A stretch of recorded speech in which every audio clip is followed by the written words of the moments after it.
Good morning, everyone. Thanks for coming to our session this morning. We're going to be talking about getting your organization ready for a large-scale migration to AWS. I'm Mario Thomas, and I'm the EMEA Migrations Practice Manager for AWS Professional Services. And today, Greg Cope from the Financial Times is going to join me to talk about how the Financial Times built their business case for the move to AWS. We've still got a few people coming in, so we'll give them just a minute or so for the doors to close, and then we'll get cracking. Just wait for the signal from the back. Okay. So I'm just going to tell you what to expect from this session. So we are going to talk to you today about large-scale migrations and really what we mean by when we talk about a large-scale migration. We're also going to cover off why would you migrate, what you should consider before migrating, and whether or not you're ready for migration. We'll also look at organization maturity as well and whether or not the organization is ready to get going on a migration. Greg's then going to come up on stage and talk about the Financial Times' journey to the cloud. And then I'm going to come back up and talk about how we prepare a business case typically for a customer who's migrating to AWS. So what do we mean when we talk about a large-scale migration? We see large-scale migrations of all sizes, so everything from 500 servers to 60,000 servers to 100,000 servers. We really have a really wide range of customer case studies that we're now working actively with to migrate into AWS.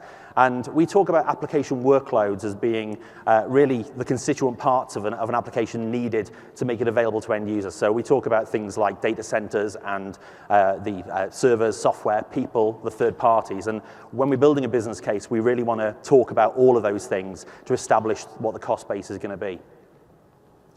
But why would you migrate? Well, I'm assuming that because you're in this session today at reInvent 2016, some of you will probably want to be migrating reasonably sized workloads to AWS. But actually, we need to ask ourselves, why would we migrate? And really, we see a wide range of examples when we're out on the road with our customers in the professional services team. First one we tend to come across is that there's been an organizational change in leadership or ownership of the organization or even strategy. So we're working with an organization at the moment who is really moving on from its parent company in the UK, and they're going to set up a shop in South Africa. But actually, they're not going to be able to easily find data center facilities there or build a data center of their own. So what they're actually going to do is migrate into our European data centers. So organizational change and strategy can really impact where and when you put your workloads. There's potentially the introduction of a new compliance regime. So maybe you now need to be PCI certified. You're starting to take credit cards, for example, for the first time. That's another reason why you might need to migrate workloads. Ongoing service issues, so you might not be able to keep your workloads up and running and serving your customers. You need to have some extra services from AWS to start a migration. And your customer base is growing and becoming more geographically dispersed. It's quite expensive, though, to build data centers in new regions. With AWS, you can get in there and get a new region spun up and tested and then fail fast and close it down or succeed fast and keep it running very, very easily. The internet brings with it lots of new vectors for attack on your organization. With the cloud, you can very, very quickly stay ahead of the curve when it comes to security. Another reason we find our customers moving to us. Also, there's the maintenance of technology debt. We see a lot of technology debt being maintained by customers who are dealing with 20, 30, 40 years worth of applications that they're maintaining, and they're starting to reach a point where they're not able to keep those applications running any longer and need to migrate off those services. IT resources, not there to be able to maintain competitive advantage, so new people coming in to the market and taking market share away from the organization. The agility that disruptors have over traditional organizations who haven't yet migrated to the cloud is staggering. So what we're tending to find is that organizations need that agility to come into their own teams. And other reasons we find is that customers say to us they can't grow their business because IT can't keep pace with the growth of the organization. And finally, we don't innovate. We're not creating new things. We're not creating new functionality and new reasons for our customers to stay with us. So this may sound familiar, but it's also quite negative. It's what we can't do. Well, what can we do? What are the benefits of migrating to AWS? Well, first of all, you pay for what you need, and you pay no more. And you can reduce capex and opex. So it isn't just a case of saying we'll move our capital expenditure to just operating expenditure. We can actually see reductions in both types of expenditure. We can improve productivity, so our developers can do things faster than they've ever been able to do before. We can improve security. That's another great benefit of the cloud. And we can enter new markets and fail fast, as I said on the previous slide. There's also cost avoidance. If you have a pending data center refresh coming up where you need to, I don't know, spend £500,000 on a new set of servers, you can avoid that completely and move into the AWS cloud and avoid that cost. And then operational resilience. You can spin up additional areas, you can make your applications scalable, and you can put in things like elastic load balancers to make your applications much more resilient to failures. And that's very, very easy to bring in to your organization also. And finally, business agility. You're able to be more agile as an organization. But how do we get here? Why are we in this situation where we're maintaining technology debt and we're not progressing as an organization to actually innovating? Well, there's probably a date where we can pinpoint it. There was a loss of innovation, and it was Friday the 18th of January, 1985. Okay? Does anybody know what the date was? It was this, Y2K. So organizations suddenly found themselves having to address a major issue in their existing technology stacks, which was the Y2K bug. And unfortunately, the dot-com boom came along at exactly the same time as all that stuff was getting fixed around 1995 to 2000. So we found ourselves in a position where organizations were spinning up new media divisions and running ahead with themselves and creating all this new innovation and new functionality.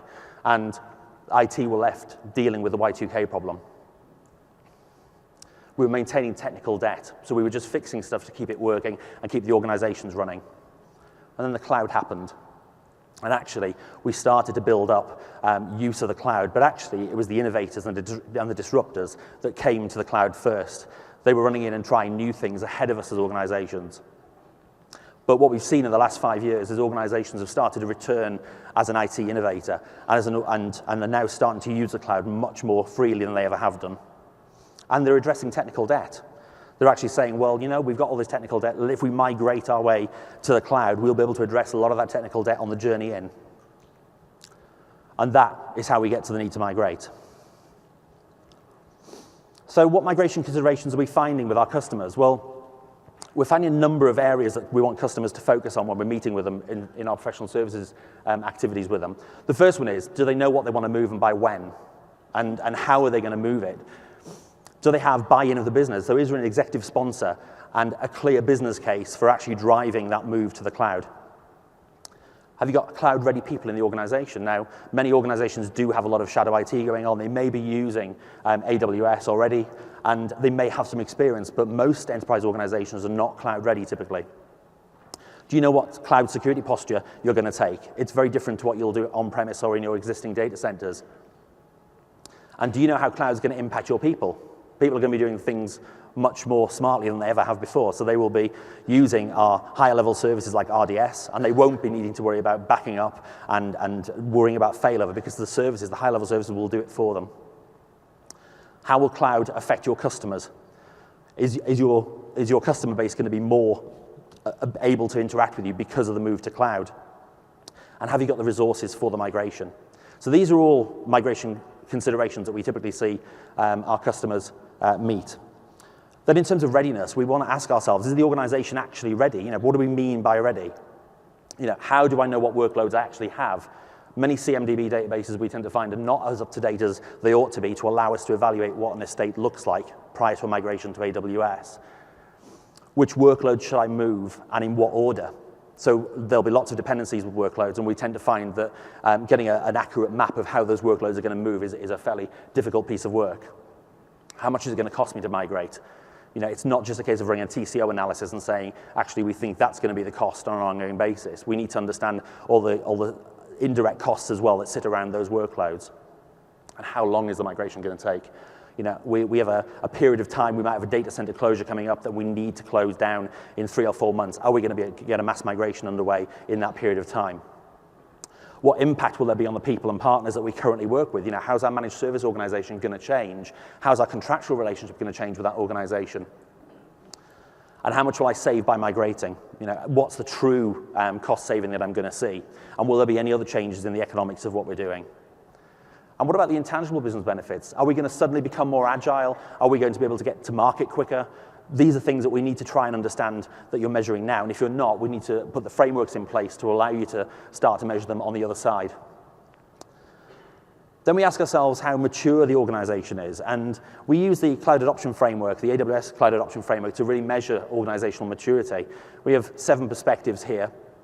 And we sit with our customers and we go through the various parts of our perspectives to measure their current as-is position. So, for example, we might look at the value benefits of the organization, or the role and job descriptions that people have, or the SLA and OLA management. You know, on-prem, it might take you 8 weeks to put a server in place. We don't want it to be 8 weeks when you move to the cloud. So we need to understand how OLA and SLA is going to change as a result of your organization making this jump. So the cloud adoption framework does an as-is assessment, and it also does a to-be assessment. So where do you want to be as an organization in terms of your maturity levels? And we use those results to identify gaps in the organizational maturity for the adoption of cloud, and then work with the customer to fill those gaps and address them over a period of time. We do that before we commence the migration. It's really important that we get those things dealt with before the customer embarks on moving their workloads to the cloud. So in this first part, I've talked about what we mean by a large-scale migration and why you would embark on a migration to the cloud. Also, what do you consider before you embark on that migration, and actually determining if you're ready and whether the organization is mature for the cloud. So what I'll do now is ask Greg to come up. Greg is the head of platform architecture and security at the Financial Times. He's going to talk about their business case for moving to AWS. Greg. Thank you. Good morning, Vegas. I've been dying to say that. So I'm going to talk to you about FT's approach to adopting the cloud. What I'm going to cover, a brief introduction, our approach in a bit more detail, some of the challenges we've had, and a quick summary at the end. So a little bit about the FT. For those who don't know us, we're an international newspaper. We publish around the world. It's pink if you haven't seen it. It should help you find it at the airport. We've got paid for circulation, about 800,000, 600 journalists in 40 countries. We're 128 years old. We're probably smaller than you think in terms of organizational size. We've got 2,500 employees, mostly based in London, although there are many spread around the world. The tech group is about 400 people, again, mostly based in London. And in terms of technical infrastructure, we're about half on-prem, half on the cloud at the moment, using AWS, Google, Heroku, Salesforce, Circle CI, I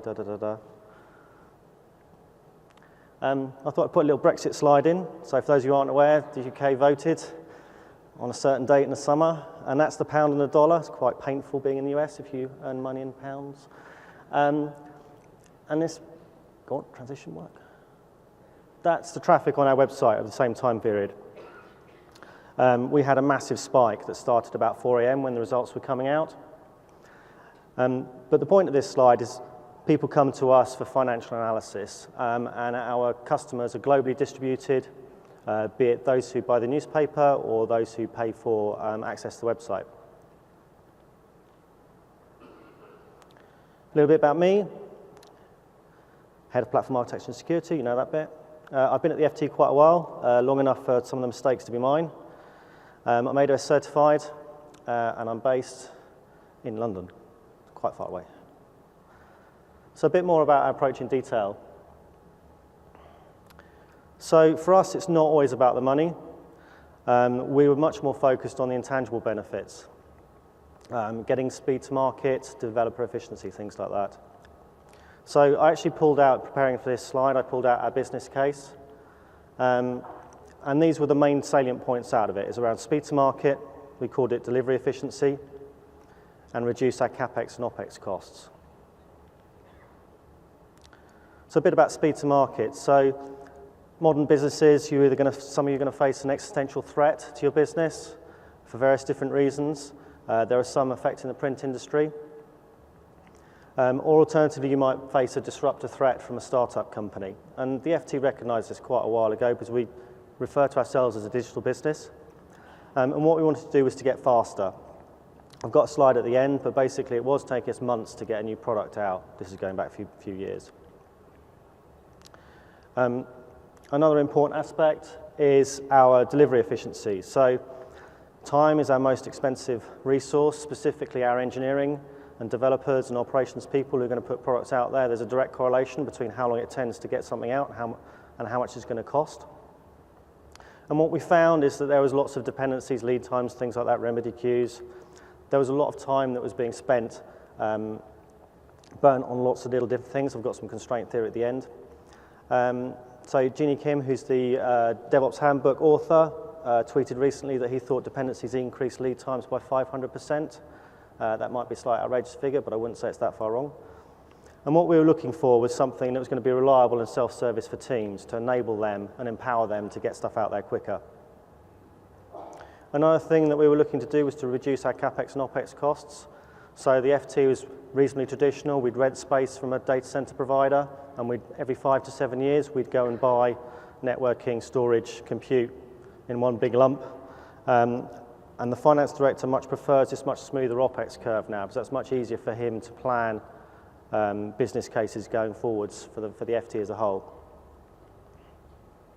So some of our challengettes. So we had this great business case. We thought it was all going to be easy. Fantastic plan, looked brilliant, board were happy. However, there's a couple of areas that we thought about, but probably didn't spend as much time as we should have done on, were upskilling the organization and cost control.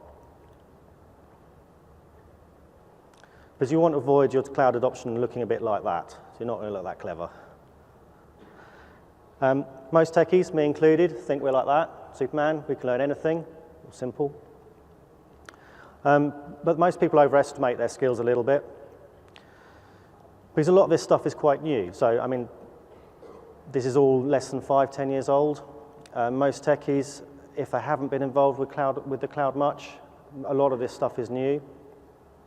Running an OS is quite simple, but it's all the other bits that are new. And there's very much a paradigm shift in what's going on, because you can now be very granular about your costs, you can do things very quickly, and there's quite a big shift to how the organization needs to react in that context. So upskilling the organization. There's a couple of different ways you can do it. You can get lots of consultants in, that's probably the quickest way to do it, it's probably going to be reasonably expensive. You can hire in talent. That's probably going to be reasonably quick, still going to be reasonably expensive, and what you'll probably find at the moment, those skills are very much in demand. You can train your staff. This is going to take longer. It's probably going to be a little bit cheaper. One of the issues with this, though, is that you need to get buy-in from the business to enable engineers, managers, whoever needs to go on the training or whoever needs to go on the workshops, to stop doing their day-to-day delivery and to go and do those bits and pieces. And this also takes time, because you can't just start and go, right, we're going to train 100, 200, 300, 1,000 people, however it might be. You're not going to do that in a day, in a week, in a month, or in a year. And what we actually did is we went for a hybrid approach where we used some consultants and are doing quite a bit of training.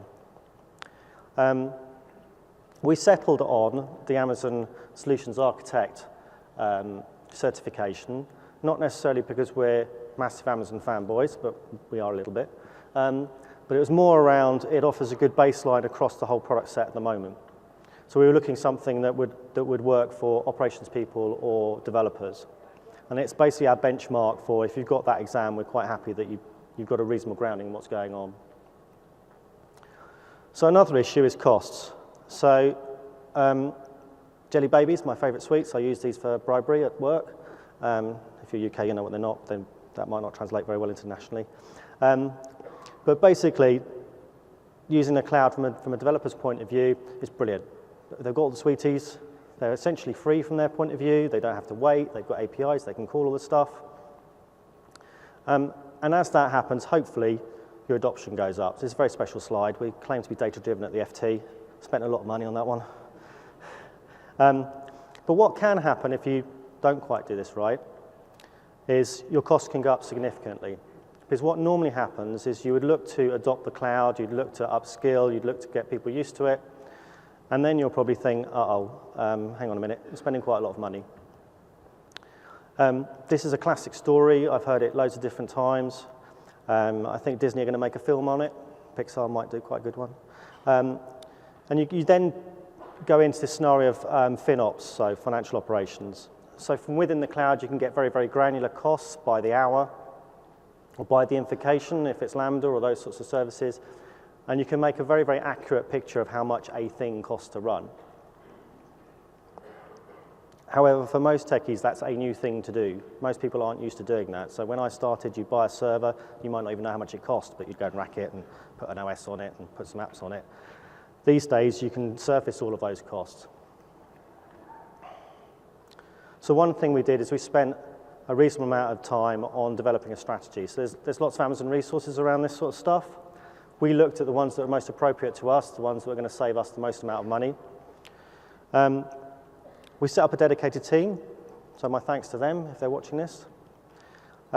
We encourage people to use the high-level services. We encourage people to switch off their non-production environments. We're reviewing our operating system costs, and we're using newer instance types. And what we did is we looked at all these particular strategies and we came up with metrics. I'll go through them quickly in a minute. Sorry, reserved instances, forgot that one.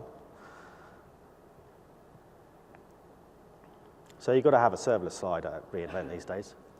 But basically, those are all the serverless things that we might be using, be it S3, SNS, CloudWatch, Dynamo, Lambda, API Gateway, SQS, Kinesis, you get the idea. But these are often cheaper than running an instance within AWS, because the instances or things that look like instances, be it RDS, tend to be more expensive than the serverless alternatives, especially for anything that's got quite a low request volume. So it's not always appropriate, but in many cases it is, especially for smaller organizations who aren't the Googles of this world. So we came up with a metric that we would measure people on in terms of their bill. So it's a percentage of the on-demand cost was the metric that we were trying to drive downwards. Switching off non-production. So the FT has lots of bits of its website and other bits of products and things like that. Of all of those bits, there is test, there's integration, there's production, there's some people might have QA environments. And when we looked at our environment, and this actually went into our business case, we assumed that 50% of our environments are not production, and of those environments, they can be off 50% of the time. That includes having developers and engineers around the world. So you can save 25% of your cost by eliminating that waste of the weekend or in the evenings. So again, here our metric was around the number of instance hours we were going to run and the number of hours at the weekend. And actually, it's reasonably accurate. Reviewing your OS costs. So again, going back to the point, you can review how much your operating system costs you. And there's probably two factors there. The first one would be the CPU required to run an OS versus another one. And the other factor would be licensing or subscription costs with those OSs. So another thing is that with microservices, 12-factor applications, most applications are less opinionated about their OS these days. It's quite rare to find people custom compiling something that will only work on Solaris. So sort of things like Java or Node, things like that will work quite happily on most OSs. So again, we then have a metric, I've got some slides at the end, about the number of percentage of instances the whole estate. Oh. Not done that one. Excuse me. So newer instances. So one way that AWS introduces lower costs is by bringing in newer instances that tend to be much cheaper than the previous ones. So on the whole, about 25% cheaper. There's some examples, but an M1 XL versus an M4, 26% difference in price. So here you're asking teams to rotate their older instances. So this is something that people need to do on a yearly basis, let's say, as new things come out, and ask them to move off the older instances. The metric there is we don't want any of the old instances around. So reserved instances, our estimates is that a one-year reservation, which is the one we tend to go to, we can save 34%. However, what's important about this aspect is that we believe we should only do this after we've done all the other aspects. Because otherwise you'd be buying the wrong instance, the wrong OS, if you need to buy an instance at all. Here our metric is the number of reserved instances applied. It's quite a simplistic one. So we've got this cunning plan. It's all going to be perfect. Doesn't quite go to plan most of the time. So So when you're rolling these sort of strategies out, it's not as simple as putting into the business case, we're going to turn non-production environments off. It looks great on paper. But what you need to do is you need to work with teams to show that it's possible. So you need to show them the costs. You need to give them feedback about the costs. You need to evangelize that the whole world's going to stop, not going to stop when they switch stuff off, and it'll come back on again when they bring it back on in the morning. Another thing we did is we gamed it internally. So we created what I was referring to, those metrics. We created lots of cost dashboards internally. So this one is actually all of FT, and it splits cost by the one on the left is system code, which is the internal service, as we refer to it, and the one on the right is the AWS cost by the AWS service. And what's important here is we're trying to service to people globally how much we spend, so they know how much we're paying, how much is leaving the business, and also whether it's going up or down. This is a particular team's view of migrating from one OS to another. You can see on the left-hand side they did some work over a week or two and dynamically changed it from one to the other. The piece on the right is showing them how much money is left on the table, and that's quite a powerful thing to do, because if you can walk up to an engineer and say, you can save $100 a month if you go and find that instance and move it, they can say, well, that's going to take me an hour, and you can say, well, fine, that's worth $100 a month, because that'll be $1,200 a year. If they say it's going to take me 3 weeks, we can say, right, we can stop talking about that now, move on. This is another team, so this is actually the web app team. So if anyone uses the FT web app, you hopefully didn't notice that we changed operating systems sometime over the summer, just after Brexit, sadly. But that's going from one operating system to another. So basically, in summary, a little reminder of our strategy. It was all about speed to market, delivery efficiency, and reducing our costs. One thing that we found is that we're applying some of these techniques. The red line is the number of instances, and the blue line's cost. You can't see the scale on the right, but there's 50% more instances, and we're paying 25% less, which by my average maths is over 60% better efficiency. Did we achieve our business case? Sort of. We're getting there. We've been measuring how long it takes us to release an application. For those who can't see it, there's the scale on the bottom is in days. It reaches about 120, about 3 months. These are sort of different things we were doing. This is, buying and racking a server and getting it into the data center would take literally 2 months. You can see over time we chopped that down. And this is what it is today. That's several years ago. We changed the scale on the graph. I love this graph.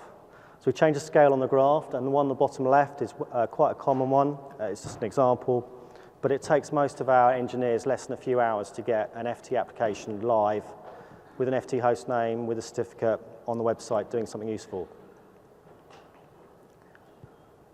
So quick thanks. Thanks for listening. Thanks to lovely people at the FT who did all this. There's AWS cost optimization link, which is what our work was based on, and some links to some GitHub stuff that we've been doing. Thank you very much. Great. Thanks, Greg. Thank you.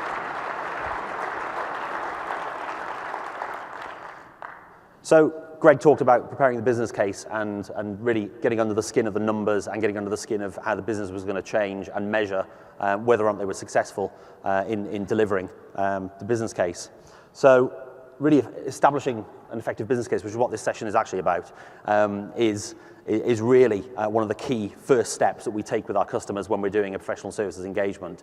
We need to understand what the customer is currently doing in their on-premise environment or their co-location environment, and really what are the things that sit around them that we need to know about before we can come up with a business case that's going to work. And our approach is really to start with discovery. So we look at collecting key data points to start with. So people costs, third-party costs, infrastructure, application migration costs, and any current intangibles the organization is using in their internal communications to the board. So that could be the number of bugs per developer, the number of days it takes to get an application out the door. So any number of hard-to-measure intangibles. And the goal is to produce a current budget, is to actually be able to go back to the business and say, having looked at your key data points, we think that you're currently spending this. And we sit down and discuss that with the customer, and we get the CFO or the finance partner in the organization to look at that current budget and sign off on it. And it's really, really important to achieve that sign-off with the customer before we embark on writing the business case with them for the migration to AWS. Once we've got sign-off from the customer, we then embark on writing the case. And that will mean that we will look at the AWS, sorry, the data points we've collected, the operating systems that they're using, and we will look at things like their costs for their future state. We will look at comparative budgets, so we will even look at things like using higher-level services as a replacement for spinning up an EC2 instance to run Oracle, for example. And we'll also produce a cash flow forecast to say this is what your business case says you're going to have to put up to get the migration underway.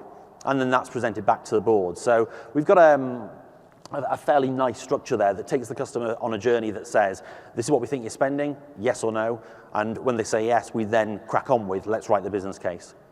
And we do that using a number of different tools available to us, and I'll start off with really what the role of cloud economics is in all of this.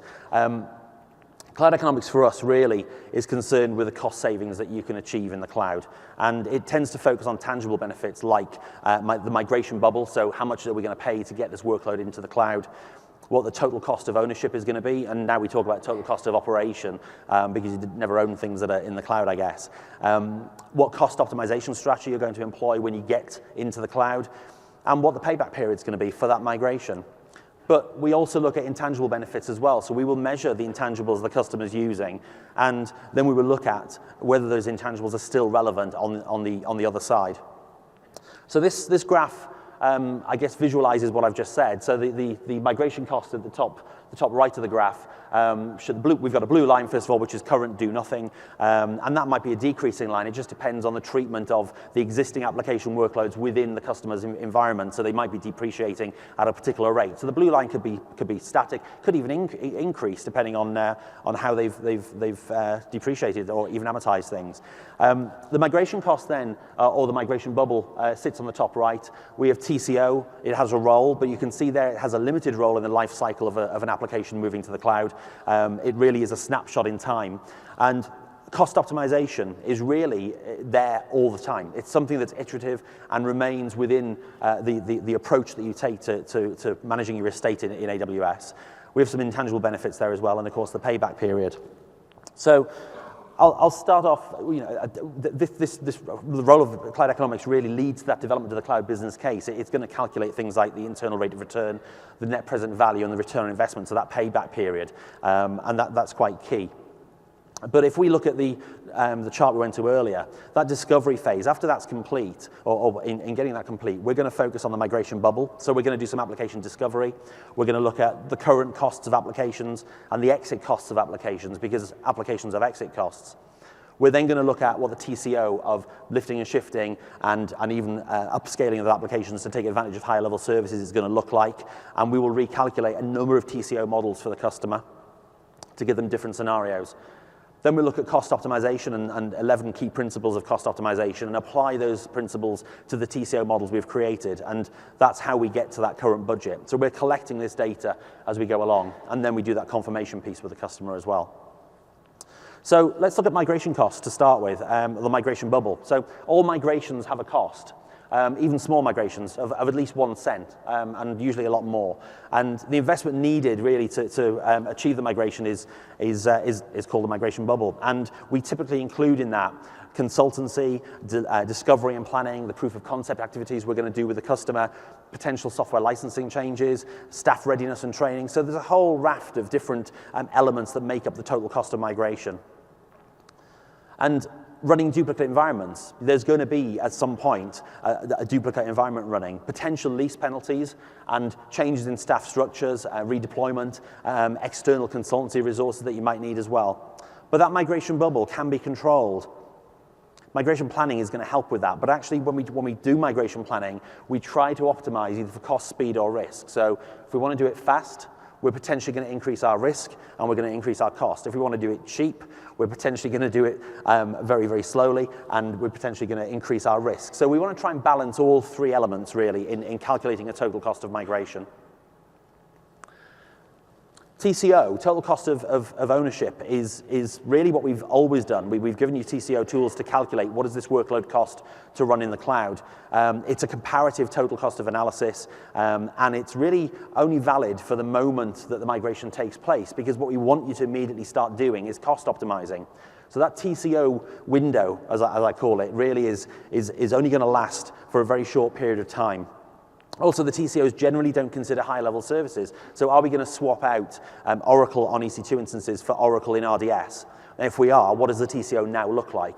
So we need to rerun these TCO models repetitively until we get the business case that we want to.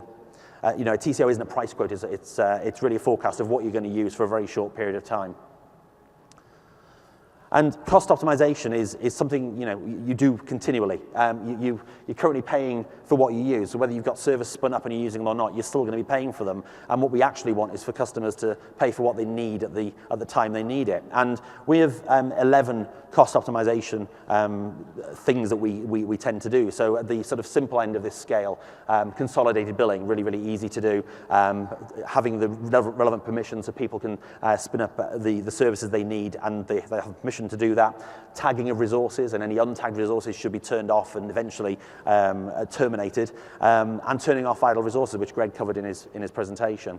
And then the sort of stimulating end of the cost optimization complexity scale, instance right sizing. So picking the right instances for your application workload when you move it into to AWS, and that's going to come from performance data that we collect in looking at the applications, looking at different storage options and looking at different purchasing options. So the Financial Times looked at obviously RI, so reserved instances.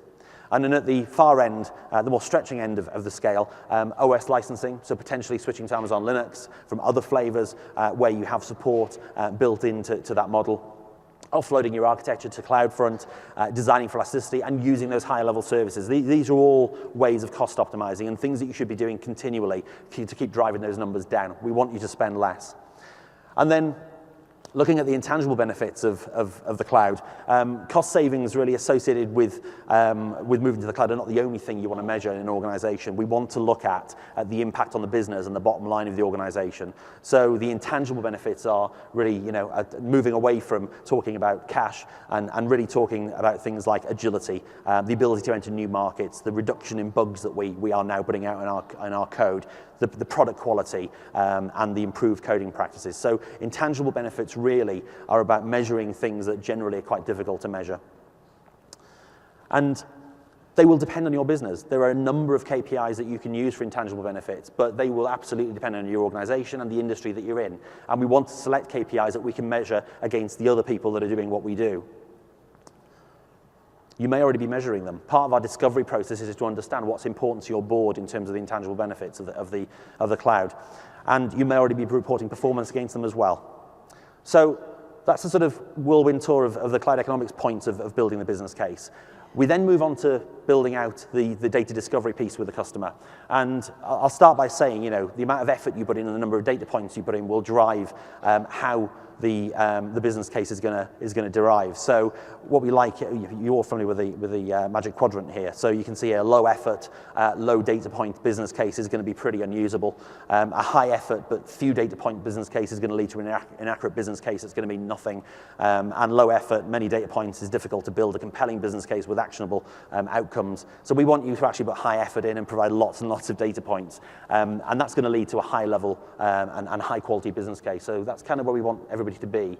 And the reason I put this slide up first is because collecting this data is generally really, really difficult. There isn't a central repository of knowledge in organizations where they can just look up this stuff. They have to go off and find it. So let's look at the different data points that we want to collect. So we have people, obviously, third party, infrastructure, application, and of course migration costs. And each of these areas has a whole slew of data points that we need to collect in order to be able to create an accurate business case.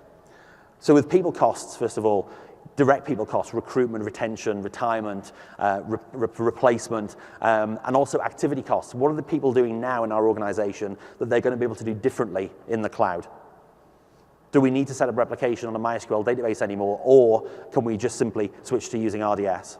That's going to significantly affect somebody's workload in the organization. So understanding time and motion is key to the input to the business case, as is understanding development and training costs as well. Also, contractor costs, so cost per hour, per day, they will also need to be understood. With third parties, we also want to look at what the fixed costs are. So an MSO might be managing our infrastructure. What does that look like when we move to the cloud? Is the MSO going to be doing less work? Are change requests and innovations something that they're no longer going to need to do in the way they've been doing them? And what variation penalties are there in the contracts that we have with these people? Again, we need to factor all of that into the business case that we're writing. And what does the software license landscape look like? What do we currently have in software licenses? And what can we take to the cloud with us? Or what are we going to use from the cloud when we get there? So understanding the software license landscape is really, really key. And obviously, those time and motion activities apply equally to the third parties. Then we move on to infrastructure. So we start to look at things like data center costs, lease term remaining, lease termination penalties, cost of reducing that footprint, lease lines, all of these sort of numbers that make up a business case, and we need to get under the skin of these. And you can see now the data points are looking quite rich. There's a lot of them that we need to collect. We also need to look at any upcoming refreshes. So are you going to spend money on replacing hardware? Are you going to look at existing end-of-life plans? Do they need to be amended because we're going to move to the cloud? What does time on capex look like? How much more depreciation do we have to run before actually it makes sense to move that asset to the cloud? And then application costs. We need to then discover what we've got running in the applications themselves. So, the number of application workloads, how those map to the underlying hardware that we've got in the infrastructure. What about the dependencies? So can we move applications in a particular way to make sure we capture dependent applications and move them together? What does the OS licensing look like? And understanding upcoming application changes that might be planned that now could be delayed because we're moving to the cloud. So we have a concept in AWS of the 6 Rs, and you may be familiar with it. So we have a retain, so the application is going to stay where it is. We're not going to migrate to the cloud. We can retire the application. So we tend to find actually about 10% of application workloads are retirable. They're not being used by anybody, which is amazing. Rehosting, so that's a simple lift and shift. I say simple, but it's literally lift and shift the application with minimal changes, so configuration changes maybe, to point at a different database endpoint. And replatforming, which is a lift and shift plus some high-level services usage, so maybe moving from Oracle to RDS. Refactoring is actually rewriting the application to take advantage of the cloud. And then re-architecting is potentially upversioning or moving potentially to a SaaS model. So a number of different routes forward for the applications. And we like to package our applications into one of those groups to decide what we're going to do. But the problem with that is that if we take 75% of our workloads and throw them into the cloud, the remaining 25% suddenly have a different economic profile. It might still be that we have to pay for the same square footage in the data center and the same costs still apply in the data center for those 25% of applications. So we're not going to realize the cost benefits that we thought we would. So we need to capture that in the business case as well. Then we have some migration costs. We need to think about how we're going to get these applications moved from where they are to where they're going. So planning and design, development effort, testing effort, acceptance effort, deployment effort. These are all man hours that we need to get really under the skin of very, very quickly. And what does the landing zone look like on the other side? How are we going to make our network work for us in the way it has done, or better than it has done all along? What does licensing look like? What about data migration? If the applications have to stay live, how are we going to migrate data? When is cutover? And how are we going to roll back if it all goes wrong? So these are all the migration considerations that we also factor into the underlying business case. And then finally, the migration velocity. What speed can we defrag that data center? Can we get those servers out and get them into the cloud? And the problem we find is that we have to look at the dependencies. We need to know what applications depend on what other applications and underlying hardware. And that can usually be quite messy. CMDBs are very rarely kept as up to date as we would like them to be. So a lot of work takes place in understanding what the migration velocity is going to look like. So all of that data collection, and it's pretty intensive. It can take several weeks to get all of that together, lead us to a current budget. And we produce the current budget with planned capital expenditure points in there, monthly operations budget, depreciation amortization, and the overall budget review. And we sit with the CFO or the finance partner in the organization, and we get sign-off on the budget. That's really, really key. So if you're a partner in the room and you're doing this with customers, then it's really, really important to make sure that you say, that's the line in the sand, that's how we're going to deliver this budget to the organization and compare to these numbers. We then set about, with all of that information, all that data, writing the business case. So reviewing the current budget, reviewing all data points, license review, all of the things we talked about earlier, we now roll into a business case that we share with the customer. And we will also include in that total cost of migration modeling. So we will look at, will we use high-level services? Will we simply do a lift and shift? We will look at total cost of operation modeling. So what do the different varying TCOs look like? What cost optimization can we do on the journey in? So if we've got performance data from the orchestration tool in the customer's existing environment, what does that tell us about right-sizing on the journey into AWS to keep those costs as low as possible? So we're doing some cost optimization before we even get started. And then we look at what cost optimization is going to take place after the fact. We produce an executive summary, and of course we provide backing data to the customer. And that's how we get to getting the business case evaluated for the customer. So business case is finalized, and we do some models and assumptions in the business case and test those with the customer against the original budget. And we update that with any changes, and we finalize that business case and present to the board. And that's our typical approach to getting a business case out of the door. And hopefully it leads to a business case that gets approved and a migration that can get moving. So I'll recap. We covered off at the start what we mean by a large-scale migration, why you'd embark on a large-scale migration, and what to consider before you embark on that migration. We wanted to check that you were ready for the migration, that your organizational maturity is there, and how you build the business case. We'll do some questions a bit later, but thank you for your attention. Greg and I have a favor to ask, so we're going to do a selfie. We've decided we'd like to just get a selfie from the room, please. Ellen style, we're trying to beat that. And so if you just all wave, please, from the front. Don't wave. And I'll turn this the right way around. So you're not waving. Put it around the right way. Your hands are waving. There you go. Thank you. Thank you. Thanks, everyone.